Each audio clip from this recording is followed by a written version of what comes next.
Okay, I think I'm ready. Are you ready for Sunday Night Live? There. Is that better or worse?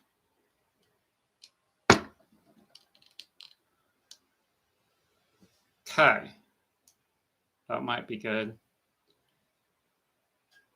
Hey, everybody, this is Brett, and I'm here to chat with you about the goings on of the world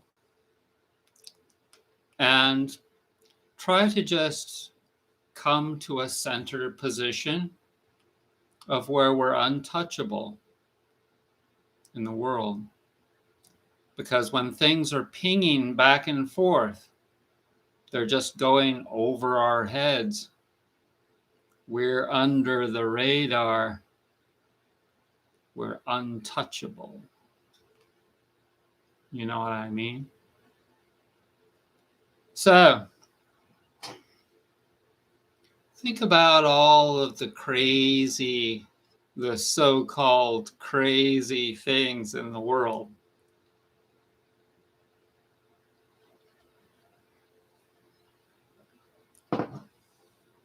Like, for instance, Greenland. Greenland is sitting there. It's a giant island. It's the biggest island in the world, right? And it has some of the coldest weather and the most treacherous terrain in the world that's extremely difficult to do anything with. And not very many people want to live there. And if you go there, pretty soon you'll want to leave. Okay? So that's pretty much all you really need to know about it. That's it. You know, one country can own it, or another country can own it. Some people, the people that live there, are the ones that want to live there. And sure, there can be some people try to mine it or do this or that with it. But I doubt that there'll be very much of that for very long. And what else do you want to talk about? Let's talk about the thing in Minnesota. So there are always going to be radicals. When I was a little boy, between the ages of 0 and 8, we had the Vietnam War. From the time I was born in 65 to the time it ended in 73, I was up to 8 years old. And I remember some of the drama, even though I was very young. And if you look back, of course, on YouTube, you can watch some of the drama. And it seemed pretty crazy. And the more crazy that you wanted it to be, the more crazy it was. The more drama that you created out of it, the more drama there was.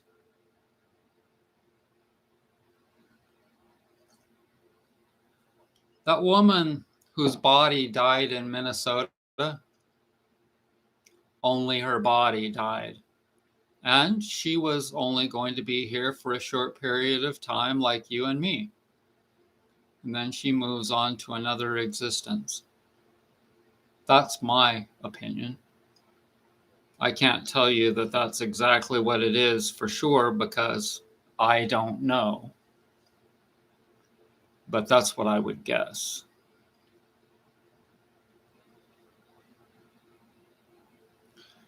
There are always going to be people that feel very strongly about things on both sides.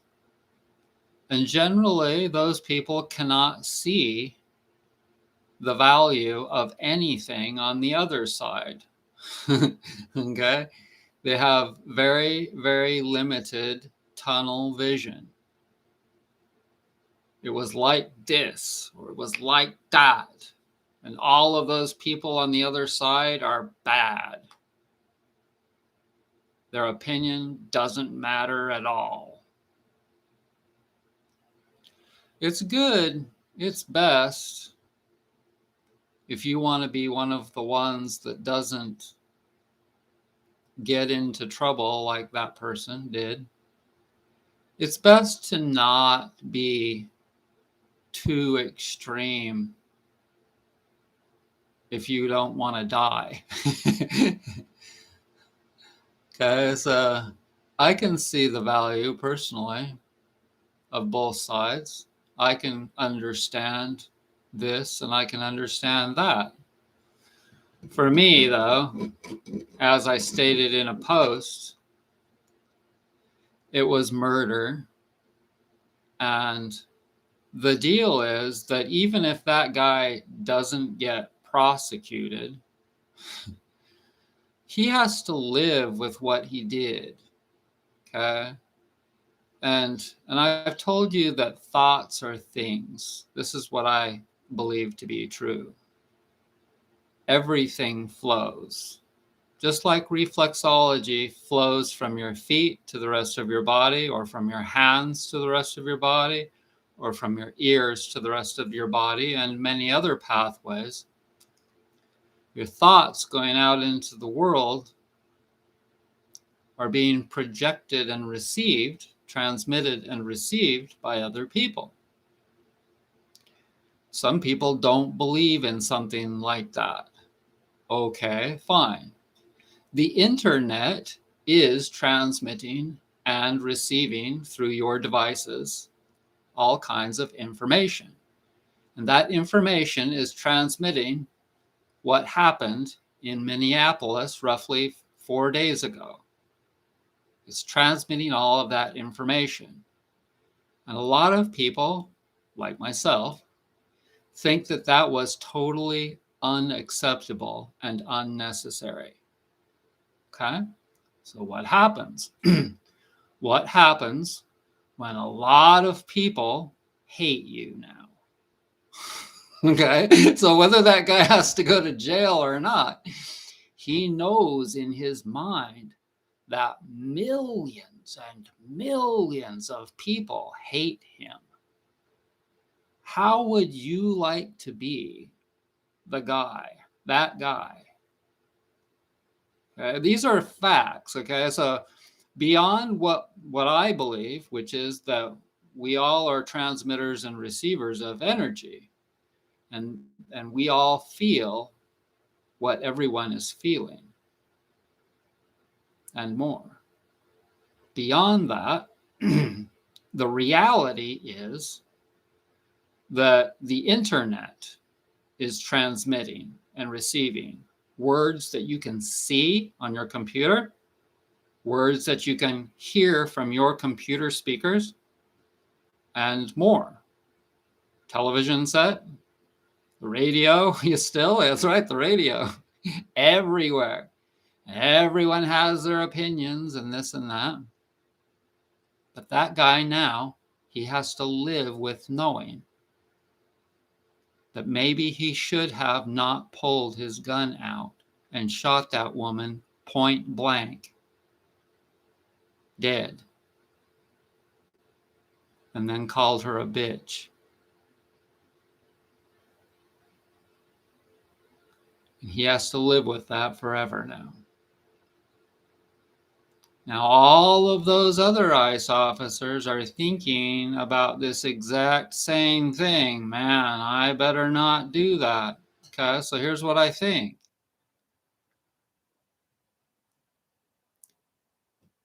That woman paid a price with her life, just like many others will, and just like all of us will. She paid an extreme one-time quickie price, and now she's off to the next world. Some of us will pay with bad health problems over a long period of time, and we'll become guinea pigs for the medical industry. You're not looking at one of those people. And other people will pay with their life in other ways, like Jesus paid on the cross, etc. And everybody found out about that. So, I don't know. I have my own opinions on how it's best to live. Yesterday, I was at the grocery store and I took back a couple of canned beans, a couple of cans of beans. And I took them back because they had some calcium chloride in them. Organic beans. And it was the only particular bean that had calcium chloride. And I never eat anything that has any kind of additives, only sea salt. And so I took it back and I said to the girl, and the girl knows me, they all know me. I've lived here for 10 years, roughly, in this county. So she says, "Oh, we all gotta die someday." And how many times have you guys, do you think that I've heard that particular phrase? "Oh, we all gotta go someday." And I have lots of responses, lots of pre-programmed responses in my mind for that one. Like, well, I agree, but I choose to educate myself and do things differently than most people because I think that it's smarter. Okay. I get it that a lot of people, they want to just eat with their family. They want to join in and eat. Even though they know that some foods, the foods that their family is eating for Thanksgiving or this or that, are not what I would eat. You all, you know that I wouldn't eat them. You still go ahead and eat them because you want to join in and be accepted by your family or your friends. You want to be accepted at the bar or the restaurant or at a family gathering or whatever. Okay, so for me, I'm committed. I'm committed to the insane asylum by myself here. But I get out. Since I decided that I have to eat healthy. Okay, so for me, a long time ago, I decided that I have to eat healthy foods. And I get into doing something. When I get into doing something and I know it's right, then I just don't waver. I may rescind a little bit. I may have to go back to this or go back to that, but generally not. When I quit something, that's it. It's over. Now, a few things that I have had to go back to over and over again, actually. Sometimes I quit peanuts. This time, though, I think I've completely gotten rid of peanuts and peanut butter, and it's been 6 months or something like that. And soy, this last year, I completely, in the spring, got rid of soy. I believe maybe even last winter, maybe almost a year. What else? Okay, so a couple of months ago, I mostly got rid of not soaking nuts and seeds and beans. Okay, so I'm not totally through with that yet. But these are more refinements that I've made over the last year, but important ones. Now, getting rid of mass-produced meat, that was hard. And that's now taken me, it's been 7 years, roughly. And at one time, someone told me that it takes 8 years to completely get all of something out of your body. I don't believe it'll take that long to get all the peanut butter residue out of my body. But it seemed like wheat and dairy, and also now mass produced meat, 8 years. That's what it's seeming like.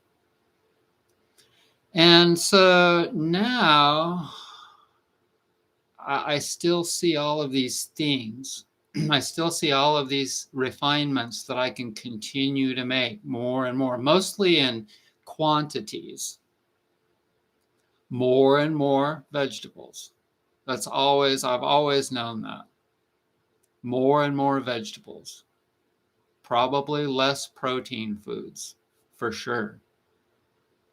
Less and less wild meat.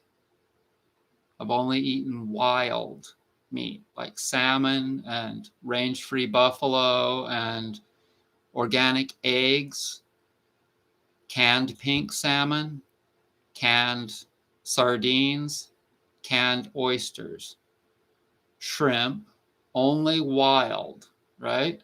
Okay, so that's all I've consumed animal-wise for the last 7 years. Gradually reducing that and eating more and more plant-based. And then the sprouting of the beans increases the protein digestion. That enables the reduction of the animal foods. See? And then, what else? So I'm by far not even close to feeling as though I'm leveled out. But I know that I'm really progressing, and that's awesome with my diet. Right now I've got a split again in my lip, and that's kind of how for the next 2 months, 3 months, the winter through spring, my body, like I always get these little sores, immersions on my chest and back. Got it now. It always happens, never fails. My body goes through spring cleaning every year. And I just keep digging out deep stuff out of my body. And especially my hands and face, and now my feet are doing a lot better. And now it's mostly my hands and wrists, not so much the forearms. Those are getting kind of good now. And but my belly keeps shrinking continually. My digestive system continues to just clean out now all that old peanut butter residue. I ate tons of peanut butter to be able to get off of mass-produced meat. That's how it works. It's a progression, okay? Whenever you get off one particular thing, you'll tend to overeat. You'll eat a crap load of something else that has similar characteristics of that thing. And so when you get off mass-produced meat, you'll probably want to eat a lot of protein, sticky, protein, fat, stinky peanut butter, like I did. But the problem is that peanut butter also clogs the body. It feeds viruses and candida probably as well. But that's what you do. You have to use some foods to get off of other foods. Mass-produced meat, that chicken, pork, and turkey that people eat, all of that, that's been hybrid horribly. For those of you that have not listened to me talk about this before, well, raise your own chickens. Raise some heritage breed chickens. Okay? And then slaughter your chickens. Don't feed them too much grain, 1/8 of a cup every day. Raise your chickens and then slaughter a couple of your roosters. And then you'll see what true range-free meat looks like. It's nothing like those organic Coleman chickens that you've been buying at the store for $3 a pound or whatever it is, $4 a pound. Even the best chicken at the organic store, Whole Foods, wherever, it doesn't even come close to being as lean, gamey, as if you raise your own chicken. And all of that chicken at the health food store or regular grocery store, whatever, it's all the Cornish crossbreed chicken. Everyone in America, except people that raise their own heritage breed chickens, naturally and totally wild, which is not even close to 1%, probably 0.001% of the population. Everyone is eating Cornish cross chicken.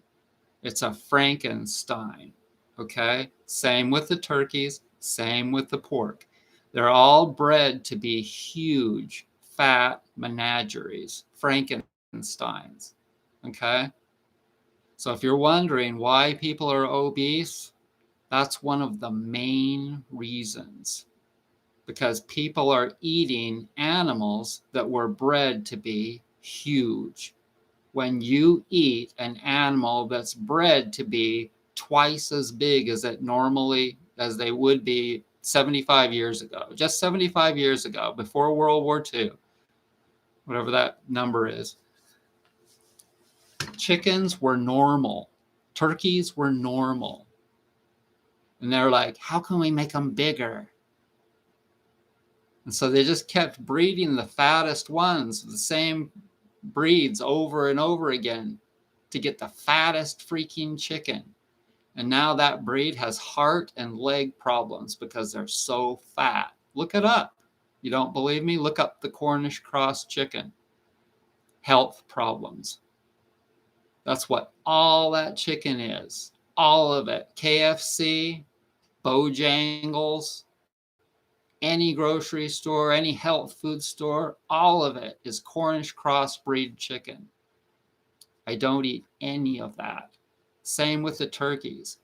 Look at a wild turkey. You ever seen a wild turkey? If you live out here in the East, you probably have seen a wild turkey. If you kill a wild turkey and you look at the meat in it, then you'll start to think to yourself, what's up with this? This is what a real turkey, that's what a real turkey looked like before they started breeding them to be fat. And you probably won't want to eat it because it's too gamey. That's the word that they give. It's tough. They're tough. The meat is tough and gamey. Okay, it's hard to chew that. If you got bad teeth like me, good luck. Good luck chewing wild turkey meat. Okay, but the thing with it is that it's so dense nutritionally. It's dark, dense, nutritionally dense meat. And when you eat that, you don't have to eat very much. And when you don't eat very much, then you're going to be a lot thinner. But if you're somebody that's been used to eating the normal new Frankensteinian animals, full of fat, packed full of fat from them feeding them a lot of grain. Animals don't eat grain. Those of you that have studied low carb diets, you know that the more carbs that you eat, pasta and bread and anything with a lot of carbohydrates in it, is going to make you fat because it turns to fat. The excess carbs turns to fat and it goes right on your body. It does the same thing on animals. And they learned that a long time ago that, see, as long as they can buy grain cheap and raise animals in confined spaces and feed them a crap load of grain and synthetic vitamins and minerals, vitamins and then added minerals, supplements to keep them alive, and only give them a little bit of grass or whatever. They don't get to go out and eat bugs, this and that. It creates an animal that's completely unnatural. That's what most people eat. I'm telling you this because at least somebody will learn the truth. A long time ago, I didn't know the truth. I was just reading things from Sally Fallon or Ron Schmid. These are Ron Schmid, ND, wrote the book Native Nutrition. Okay, I read this book 25 years ago, something like that, 30 years ago.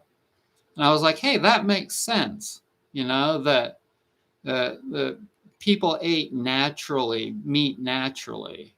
But the book didn't explain about what I just explained to you. Okay. And some people may know about that, but they don't tell people because it's so hard to eat wild. It's hard to eat wild because you want to eat chicken. You were raised to eat turkey. It's part of Thanksgiving, for God's sake, to eat turkey. But unfortunately, unless you go kill your own turkey, or if you buy a heritage breed turkey and raise it yourself because you have a farm, or you have at least an acre or so, you can raise a heritage breed turkey in your backyard. And then you have to kill it. And then you have to do the, clean it and everything and freeze it or dry it, make jerky out of it, whatever.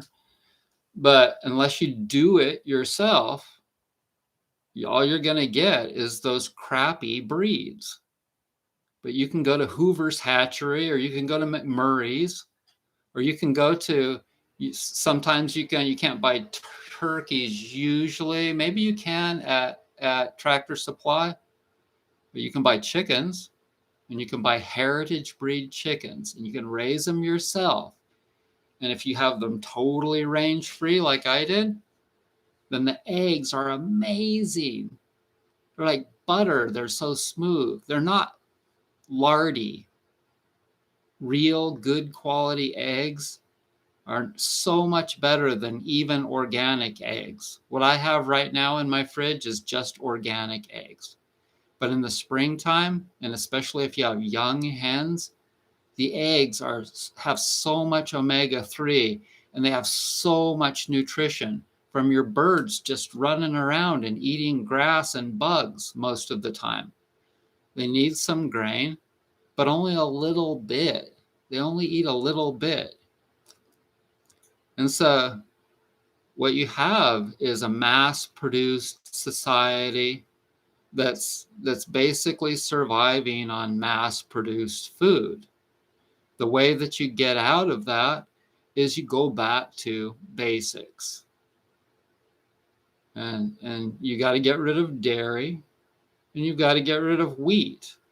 Wheat has had things done to it, I'm sure, but the thing with grains is you need to eat little round grains. Those are the ones that are most digestible for a human digestive system, which is completely different than trying to remember the name of an animal that has, like a cow has 2 stomachs, and it has a very, very long digestive system and the ability to digest a lot more hardcore food like grass. Humans don't have that ability. And so there are certain grains, and this is my opinion, certain grains that are geared for human consumption and certain grains that are not. And the reason that glutinous grains cause so many problems for humans is because it sticks. The gluten sticks in your digestive system. And it's very heat. It creates a lot of heat and acid. And that may be fine for some animals that are outside in very cold weather conditions. But humans, the wheat and the dairy are the biggest problems for people. and then other foods like soy and peanuts, and the meat. So the meat, people won't be allergic to wild fish like salmon. People won't have, I never had any problems, zero problems with eating wild meat, sardines, especially me. With my ancestry largely from Denmark, I could probably eat sardines and any kind of wild fish every day. But the thing is that I love animals, okay? And I'm a big supporter of organizations like Sea Shepherd. Hey, I'm a big supporter of Paul Watson, the head of what was Sea Shepherd and still is Sea Shepherd, but he's out on his own now. And I know that the reality of meat eating is that it's a transitionary thing. Most of you don't have to kill your own meat. Okay, so that's the benefit of mass-produced meat. At least you don't have to do the dirty work. All you have to do is go to the store, buy it, take it home, and eat it. How easy is that? Fortunately, you can back your way out. Oh, good, good. Thank you. I'm glad. So you can back your way out of eating mass-produced meat by eating peanut butter and other nut and seed butters and nuts and seeds and beans and also wild meats, because you still can get some wild meats. As I'd mentioned before, you can still get range-free beef and buffalo. Buffalo is going to be your better bet because it hasn't been bred in specific ways, just like the chickens, pork, and turkey. The thing with the cattle, though, no, there's 8 people watching. So the cattle are range free, but I can't tell you, I haven't studied them that much. But they've been bred, they have been for sure. And they've been bred in various ways to be able to make more money. And that's always generally a bad thing. Whenever greed gets into the food business, it's always going to decrease the quality. So when you go back to wild and then you work towards a plant-based diet, and I didn't say the V word, vegan, because a lot of people will think of that and look at that in a bad way.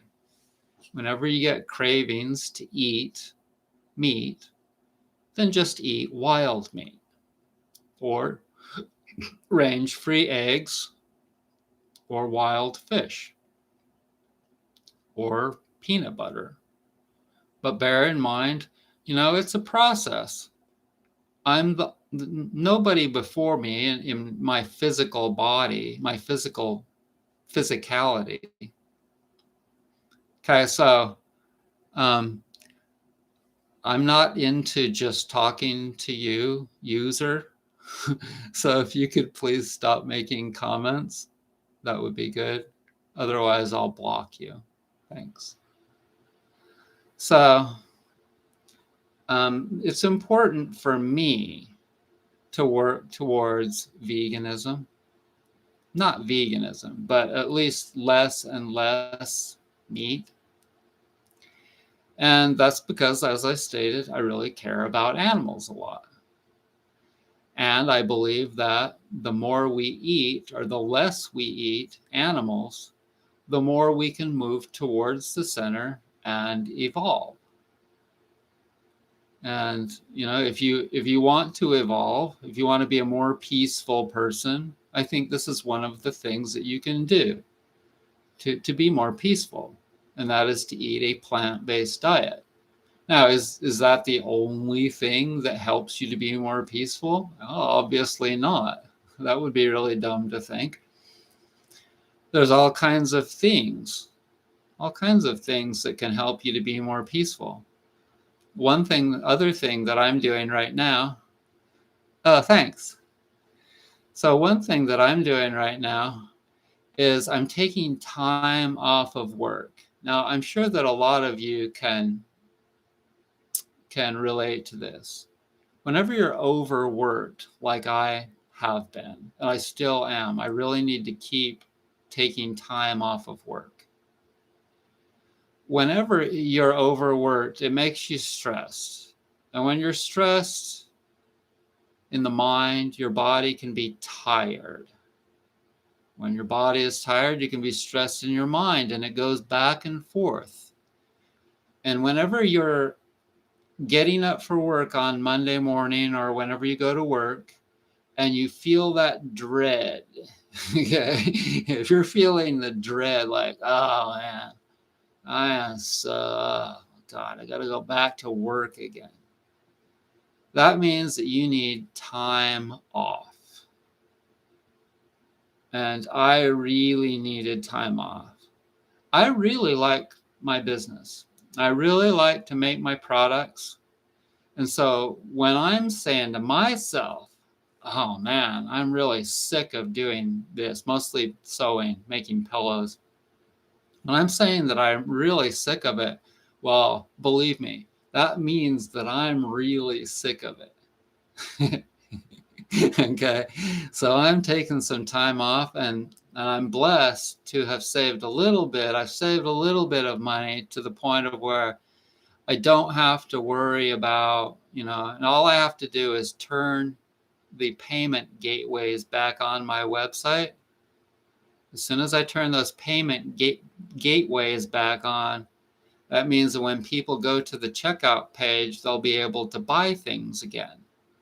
Right now, there's no payment gateways. I'm not accepting any payments. Think about that. Like, I'm okay. I'm so sick of working that I'm not taking any money. If you have $1,000 and you want to buy stuff on my website tonight, you can't, because I don't want any business because I don't want to work. And here's the kicker. Like, it's almost comedic that I get these emails all the time from people that are like trying to sell me getting my business to rank better on Google, getting more customers, getting more business through whatever, the post office, all kinds of things, right? And I damn near have to scream at them, I don't want any. And the thing is that we live in a capitalist society, where everyone thinks that more money is better. Okay. What I'm telling you today is that as soon as you're dreading going to work, it very well may be that more money is not better. Resting is better. So next time you are dreading working, remember what I said, because that's what I got to. I got to this point where my body was just like, ugh. So the other thing with me is, especially right now, like as soon as solstice is over, and I think this kind of happens as soon as the earth starts tilting back towards the south and the sun gets higher in the sky, something happens with my body that it starts to go into detox more. And they'll call it spring cleaning, but it's still winter, but it doesn't really matter. This is just something that I've noticed with my body. And you have to really pay attention to your health. That includes your mind. You have to pay attention to your body. You have to pay attention to your emotions. You have to pay attention to your mind. If you're trying to change your diet, you have to be gentle with yourself. And thank you, user Oakland, whatever that is, for not making more comments. Okay, so I'm glad that some people are enjoying this, but my experience is important for you, for me to tell you about, because if I had somebody 30 years ago to tell me these things, it would have helped me a lot. You know, I've done consultations with people that are famous, like Paul Pitchford and other like macrobiotic practitioners. And there were things that they didn't tell me for whatever reason that I had to learn on my own. And man, I really wish that somebody had taught me about meat like I just taught you. If you're just joining us, you'll have to go back and either that or you can go on my website. And that's the one thing you can get on my website, The Rule of Eating, because that's a free download. And there is no payment gateway required for it. You just go to the checkout page, and since it's free, you just click the button and then you can download it. The Rule of Eating. I've put as much stuff on there as I could in 2 pages. 2 pages. And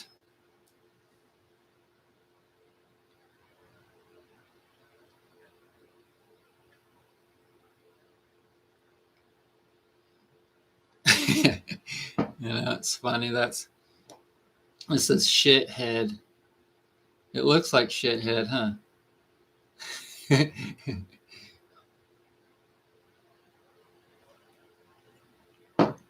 So yeah, that part about the meat, that was something I had to learn from raising my own chickens. And that was really important, because when you kill and slaughter your own chickens, and then you see the difference, because I've been eating organic chicken for years, organic Coleman brand chicken, which is a lot cleaner than something like Tyson chicken, which is the lowest of low quality, the fattiest, whitest, gunkiest, lardiest chicken, right? You know, that Tyson chicken at the store? It looks like lard. The skin is so white.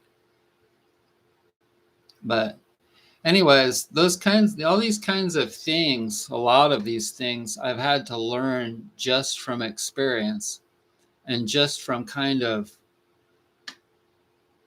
logic and putting 2 and 2 together, common sense kinds of things, And some of it I just wasn't able to accept because it was so hard to deal with. And I had to do these things. The biggest, like I told you, when something takes 8 years for you to get used to after you quit it, then you know that that's a really heavy duty thing that you were addicted to. And a lot of these things, it's not that you were just addicted to it, it's that your parents and your grandparents and maybe even your great grandparents were addicted, and their genetics were changed. If you have English ancestors, they've been eating processed food for probably the longest, and their health in Great Britain is really bad because of that, you know. Whereas people from more third world type countries, in Africa and stuff, their genetics haven't degraded as long as Caucasian people in the more mentally progressed versus physically progressed, physically healthy, whatever word you want to use, peoples of the world. And And so for me, I have very Northern European ancestry, and I think that my dad's side of the family has a lot worse genes, and there are certain things that that side of the family has, like knocked knees, hammered toes that I have, and structural bone deformity kinds of things, but also digestional issues, you know, like being really susceptible to celiac disease, gluten intolerance, those kinds of things. I think largely came from my dad's side of the family. Rogers, totally English. But and so I've spent largely my life, the most of since I was 26, reversing all of that and getting back to the purest natural foods. And when I eat wild salmon, and now it's $18 a pound for fresh wild sockeye, or the other one, um, it's expensive. But I still eat it. I'm still paying out my ass for it. But sometimes I'll just eat the canned pink salmon, which is $4 a can.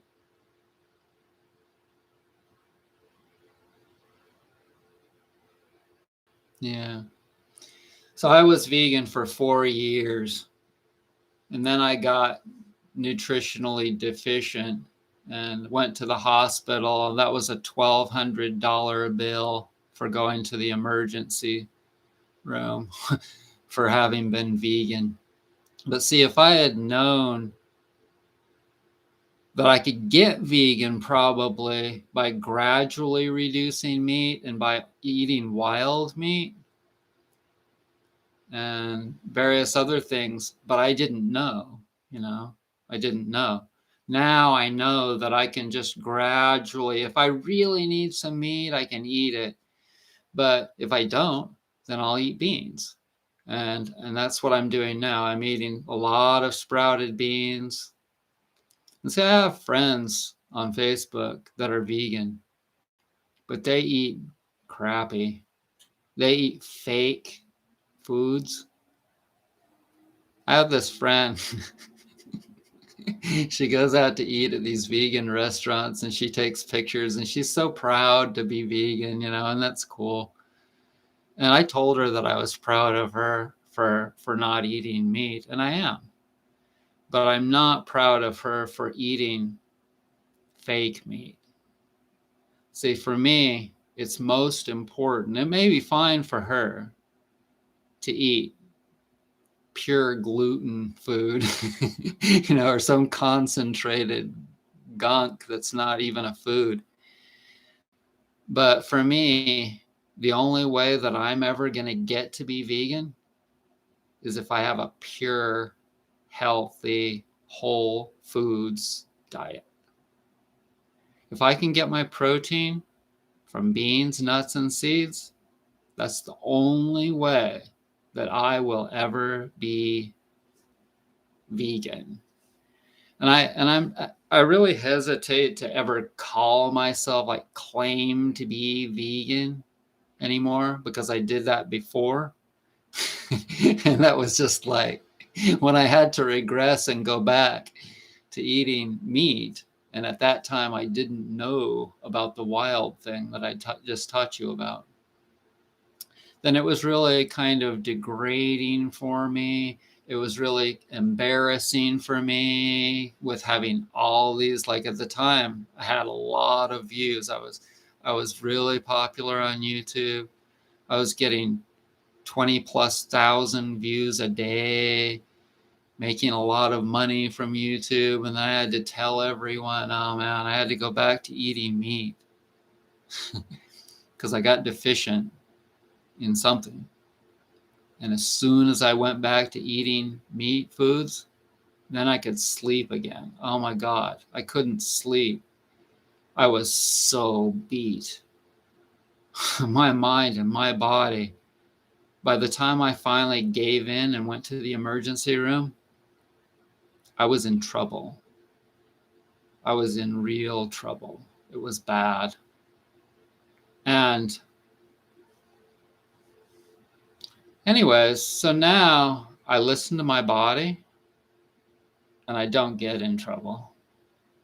Because if I need to eat some meat, I'm gentle with myself because I know that I'm the only one in my, at least as a human being. So I believe that I'm a spiritual being living in a human body for a brief period of time. Okay. You've heard that before from people. I take what I like and I leave the rest, and that's one of the ones that I'm taking and keeping, I believe. Because I believe that it's true. I believe that's what I am. I don't know about you, but I'm not really of this world. The reason that I think that is because this world, at least I am of this world, but I'm here to help people. You could say that I'm a teacher, you know. I'm here to help people because I'm more centered. I have Mars in Libra. Libra is the twin or the scales. I have Mars in Libra in the third house of communication. That's one of my things that enables me to be unbiased and centered and not have too extreme of an opinion, left or right, male or female, hot or cold. The scales, Libra. Okay, so those of you that were born in like September, you know, maybe you're a Libra if you're towards the beginning of September, I believe, or is it? Yeah, end of September. Anyways, so I see beyond the rich. I see beyond a lot of things of this world. I just want to get to this place of where I'm not so worried about stuff because I have a lot of Aquarian energy. Those of you with a lot of Aquarian energy in your astrological chart, you care a lot about society, you care a lot about things. When you see something disturbing happen in the world, it kind of hits you in the gut. It makes you worried, especially if you're a Cancer in the 11th house like me. You know, Cancers are water signs, caregivers. And so for me, I have to really, really take care of myself. And so one of the things that I did to be able to do that was to get away from mainstream people. And since my family was very much a bunch of mainstream people, hi. My family was very mainstream and very, you know, so I was going through all of this cleansing and detox. And before I learned, hey, Michael. Hey, Michael. It's Michael Jackson. So before I learned how to do enemas, which is what's largely saved my ass, no pun intended, I am good. But before I learned, somebody said to me once at the health food store, because I was telling them I was so sick. I've been so sick. And I can't seem to feel better. And they said, well, have you ever done enemas? When they said that to me, I was like, enemas? Because I'm like getting the shits, bad gas. I'm tired. Whenever you feel really tired and you just can't get out of it and you wake up in the morning and you're just beat, and you've been trying to change your diet and you're losing weight, or there's so many signs: muscle tension, your hips are sore, abdominal pain. Whenever your body is purging out all of those accumulated toxins, look at people. Look at how obese people are. You know how many enemas people need to do to be able to get rid of all of that toxicity when you weigh 200, 300, 400 pounds and you've been eating white flour foods and cheese and all of that mass-produced poor quality meat? People need to do a lot of enemas, because when they change their diets, it's going to make them sick. My family, before I learned about enemas, I was sick. When your body is sick, your mind can get sick, and it can appear to people as though you're nuts. You're a mental case, right? It's not funny, but it's true. Okay? I'm telling you that a lot of people out there that think that they have mental illness, it's because they have physical illness. It's hard to accept, but your head is connected to your body with your neck. Okay? It's pretty simple, isn't it? When your body is sick, your mind can be sick. Your mind will be sick. For those of you that are wondering, when you see people doing some mass shooting or something, and then they're sitting in their prison cell, and they kind of almost look sane now. Well, some days you can feel a lot more mentally sick when your body is more physically sick, when your blood is really toxic. Your mind is really toxic.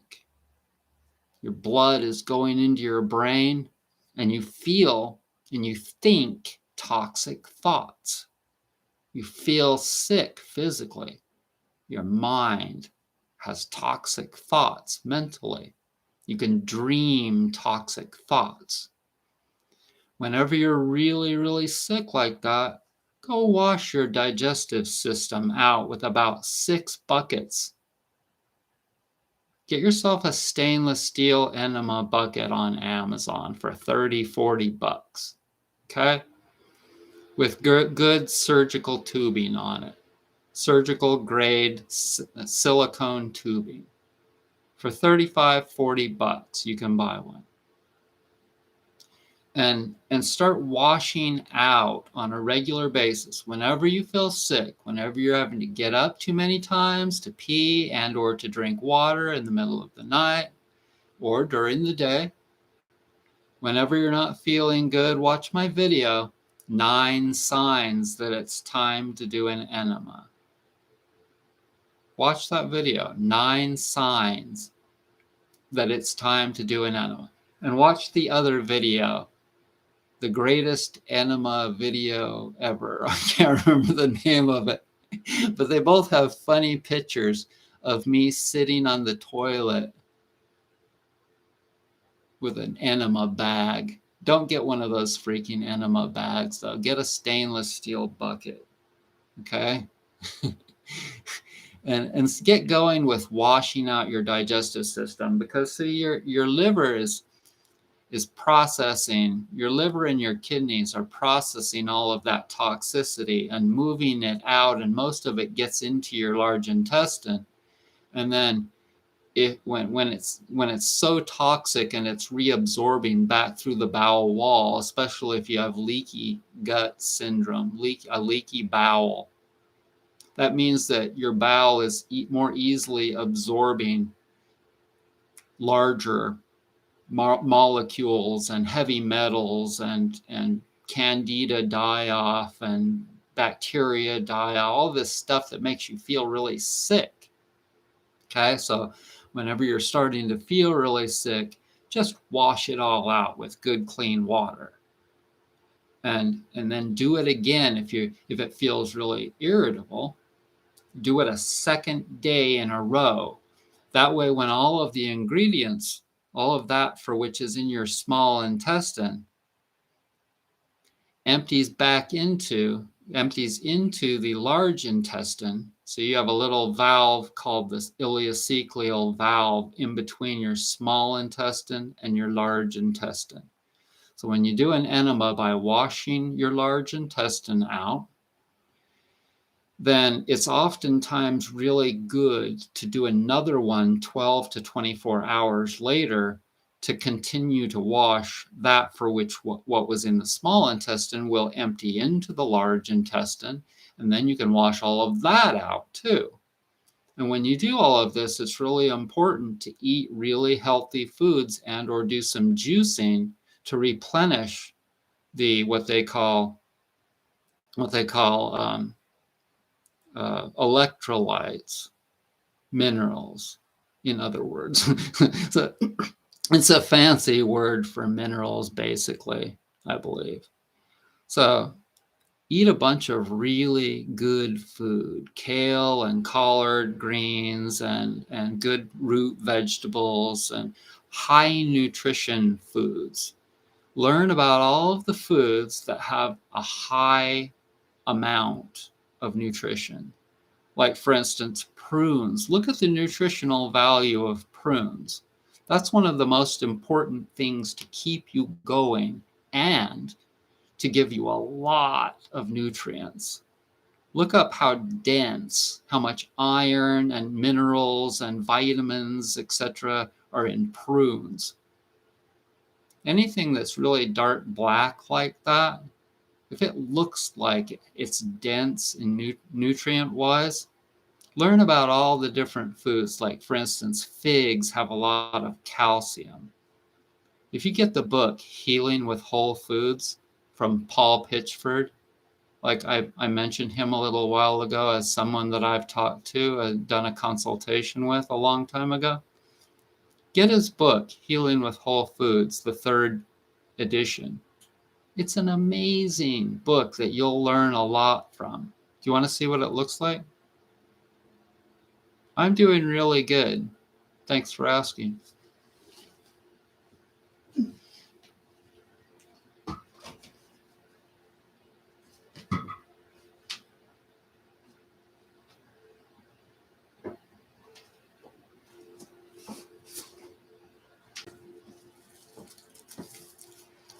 This is my version that I've had for about 25 years. You can see that it's well used.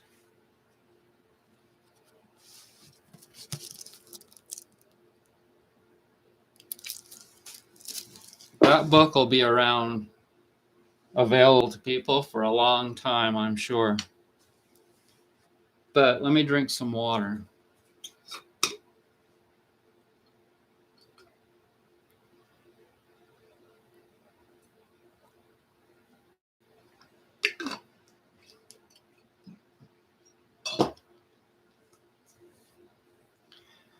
So, how do you know which foods to get rid of or to reduce first? Listen to your body. Which foods does your body not want to digest? Your stomach is really smart. Your body is sending signals to your stomach. Okay, and somebody asked me in a comment there, am I a doctor? Hell no. I am the farthest thing from a doctor, really. I don't want to see doctors. I never wanted to be a doctor. I never want to buy anything, take any advice from doctors, do any of their drugs. I got rid of them a long time ago because what they were prescribing to me wasn't working. And I started to talk to people about that subject. And it came to me that the things that they were selling to people didn't, at least to me, didn't make sense. Because I started to think in terms of, well, how did I evolve? Some people don't like that word evolve because they're religious. Okay. So for me, I'm spiritual, but I believe that this body that my spirit is in for a brief period of time, it evolved. My body has evolved. And I've looked at my ancestors online, and I know that probably the majority of them are from Denmark and other the Scandinavian countries, but also from Great Britain and Switzerland. And so I know where they're from, and I guarantee you that they all ate meat. Okay. So that's one of the things. Like, can I expect myself to just go on a plant-based diet? Well, we'll see, because I really care about animals a lot. And if I can, then I will. But if I can't, then I'll go and I'll eat what I know is healthy, wild meat. See, one of the things that's really, really important for you to start to understand, anyone that wants to get healthy needs to know what humans have done to food. Be suspicious, my friends. Humans, especially in this country, this capitalistic country, and we're seeing all kinds of capitalism happening right now in the name of helping people. and it all goes hand in hand, and you could say that it's all good, etc., etc. Maybe, as long as there are people on the other side to call people out on things, I think that it's all right. We live in a democratic society, and all will work its way out. But you should know, when you go to put something in your mouth, or when you go to buy something in your world, that there are people that saw an opportunity to make money. And these are people that don't want to stay living a simple life. Because see, if you're not in tune with staying simple, if you're constantly hungering for more and more money, then you're going to start to do unethical things to people, vulnerable people, that they see, that they think that what they need is this little pink doodad. I need a new pink doodad. They're $1,000. How can I get that? People do anything to get a new pink doodad because it's the in thing. I was one of those kids that didn't generally buy into the in things as much as most of them. I won't say that I'm perfect in these regards, but as an adult now, I've learned a lot more than most people because I've been through so much with my health. You see, whenever you go through a lot to stay alive, whether it's changing your diet or whatever, if it's something that you had to get real with to be able to stay alive, then it hits reality. It brings you to be a more real person. There are a lot of fake people and a lot of greedy people. Okay, there's a phrase in the Bible that says something, and I'm not a Bible reader, okay? I don't have one. But everyone knows the phrase that goes something to the degree of, they know not what they do. Okay? Anyone that's lived long enough, you kind of get this feeling, you get this understanding. The people kind of know not what they do, but they kind of do. Whatever, it doesn't matter whether they know that they're being unethical or not. You have to watch out for their asses and don't buy into the crap. Okay, and start to get back to simple things. So, in the very beginning, when I started studying the yeast syndrome book, okay, in about 1992, the yeast syndrome, because I thought that I had candida, right? And I did, but that was only one little thing. So I had no idea about, really, I'd not thought about getting back to natural things.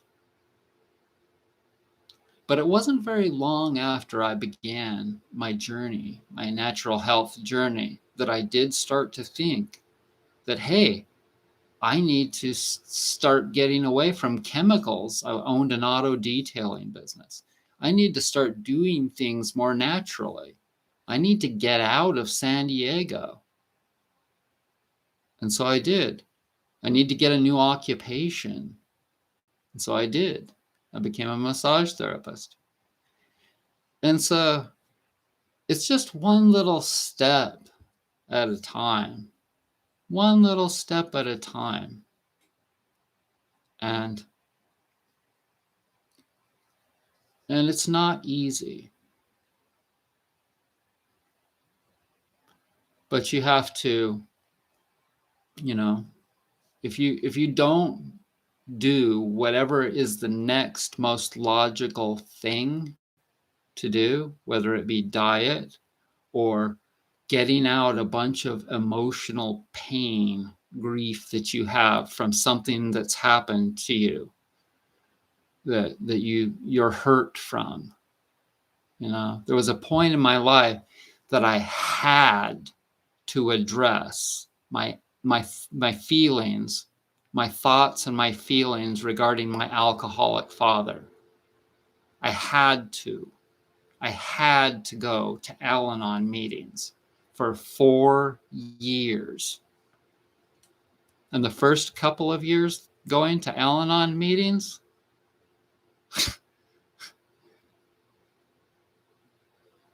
sometimes that was so much pain. During the meetings, before, after, in the middle of the night, just crying and crying, swearing, so many thoughts and feelings about what I'd been through with him. So if you have something like that, that's just as important as changing your diet. You have to deal with that. You can't just put it off forever. And when you do change your diet, you have cells in your body that have been stuck in the fat, stuck in the tissues, stuck in your bones, stuck somewhere, that have something with the experiences that you've had, the thoughts and experiences that you've had, chemicals in your body that were created at those times. And when all of that comes back into your blood from you doing all of this cleansing and exercising, all this different stuff, then eventually you have to get resolve about all of it. Okay, so that's why healing is mental, physical, spiritual, and emotional. Okay, so spiritually, when you're going through all of this stuff, if you're just an atheist, I mean, I don't know. I don't know how you could do it. Okay, so in the Al-Anon meetings and or AA meetings, and if you don't know, Al-Anon is friends and family of alcoholics. AA meeting is for the alcoholics. So one of the first things that you learn that you have to do is come to an understanding that there is a greater power than yourself. Now, they don't tell you that you have to believe in God, Jesus, Buddha, whatever. But they do tell you that you have to come to this understanding that there is a greater power than yourself, and that you have to give your life over to that greater power. Because basically, we are just like specks. Okay, we're maybe not specks, but we're just human beings. We're just spirits in a human body. And you don't have control over anything very much anyway. You have just control over your own little life. You can't control what's going on right now in Minneapolis or in LA or in Iran. There's all kinds of stuff happening in those places right now, and you have absolutely zero control about it. A lot of people out there are sick. And the more sick you are, the more you're going to worry yourself over all those kinds of things, especially if you don't realize that you don't have control over it, especially if you don't have a faith in something that's bigger than yourself. You have to start understanding. And the way that I have come to understand in my spirituality is something I've told you about before, some of you know, and that is that I just recognize the signs. I don't read any books. I like to read some passages sometimes. I can go on AI, I can go on Chat GPT and say, tell me some phrases in the Bible or the Bhagavad Gita that relate to blah, blah, blah, whatever. In all the different sects, all the different spiritualities. And it will go in within seconds, it will give me passages from the Bible, passages from the Bhagavad Gita, passages from the Quran, passages from all the different spiritual books, all the different religions, sects, spiritualities in the world that relate to one particular thing. And they all say damn near the exact same thing. Now watch, some people will exit stage left. Why? Because they don't want to hear that. But it's true. And the reason that it's true is because there were people living in one part of the world 1,000 years ago, and then in another part thousands of miles away, and then in another part thousands of miles away. They were all thinking the exact same thing from having lived on this planet.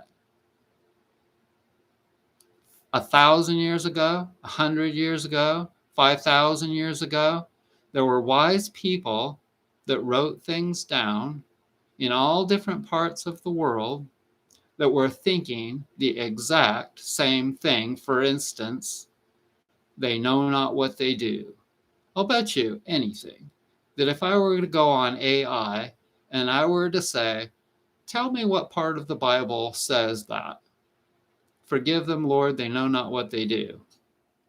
Now tell me something in all of the other spiritual books that says basically the same thing. Bet you anything that there's passages in all the other spiritual books that say the same thing, because there was somebody in a different part of the world than the Middle East or wherever that was written in the Bible that were thinking the exact same thing. I've thought about it. Look at people. All you have to do is look out into the world and see how people are ignorant and or stupid, and or they're just refusing to believe something, because if they were to believe something that would go against their own life and they might die, or that would go against their bank account, or it would go against all kinds of different things that allow them to survive, right? And so they basically refuse to change. They refuse to accept things because they can't. They can't because they're too invested in something stupid. Okay? In other words, Lord, they know not what they do. Okay? So, anyways, it's really beneficial for me to have my spirituality, which is that I'm able to recognize the signs that are gifted to me. I won't say that I always accept the signs myself, but I really try, Lord. I really try to accept the signs from all different kinds of things. And it's kind of like American Indians. American Indians, they got the signs.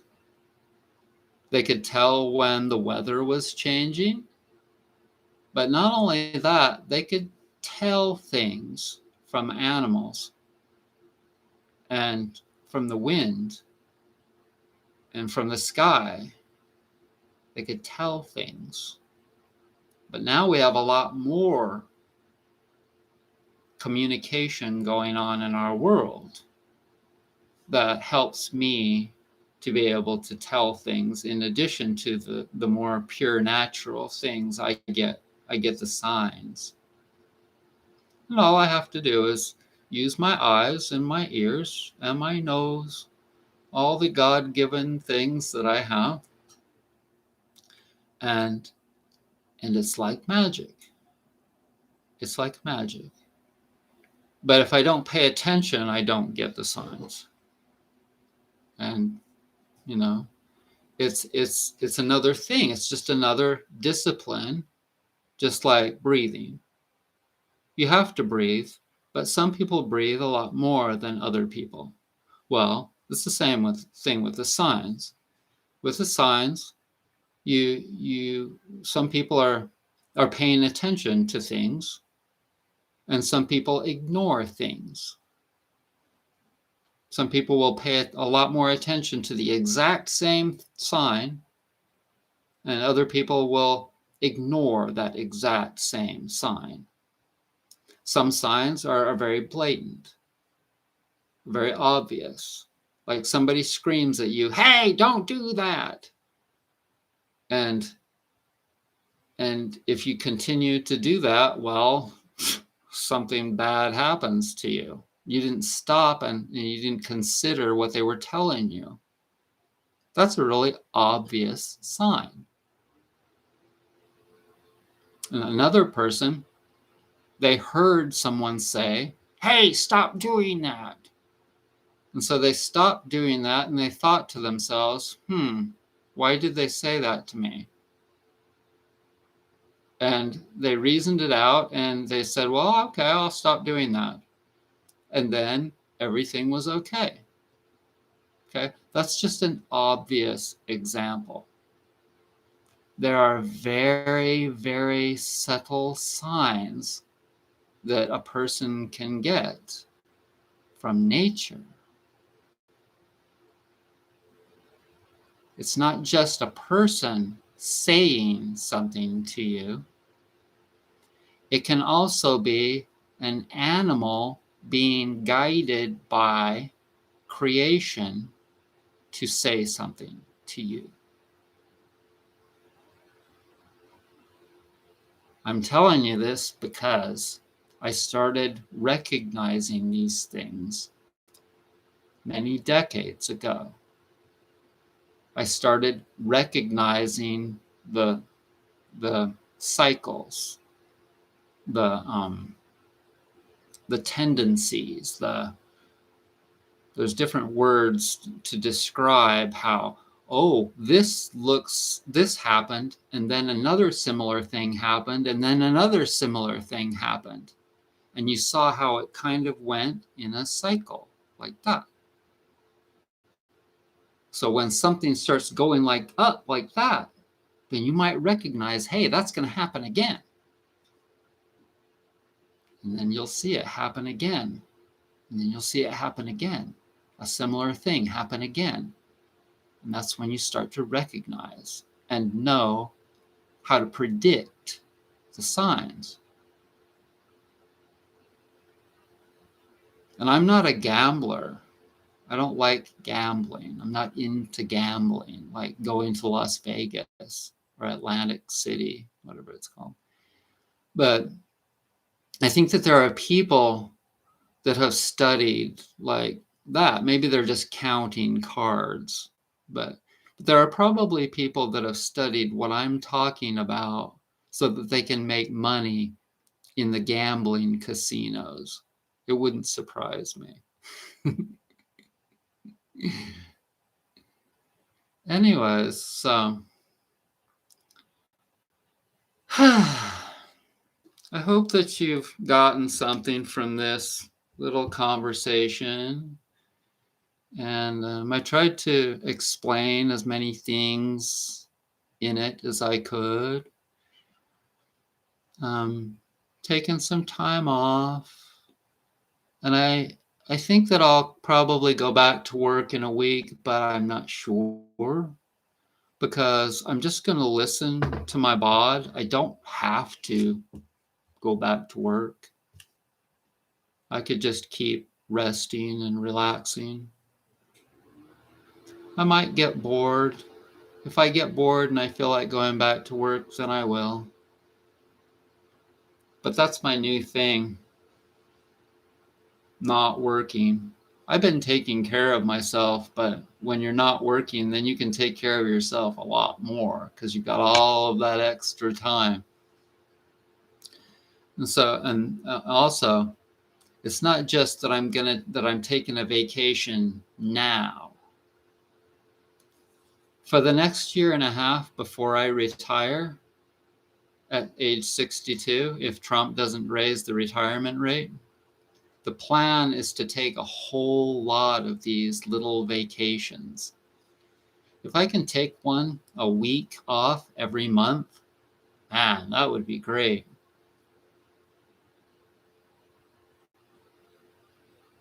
I was just going to push it and try and save money.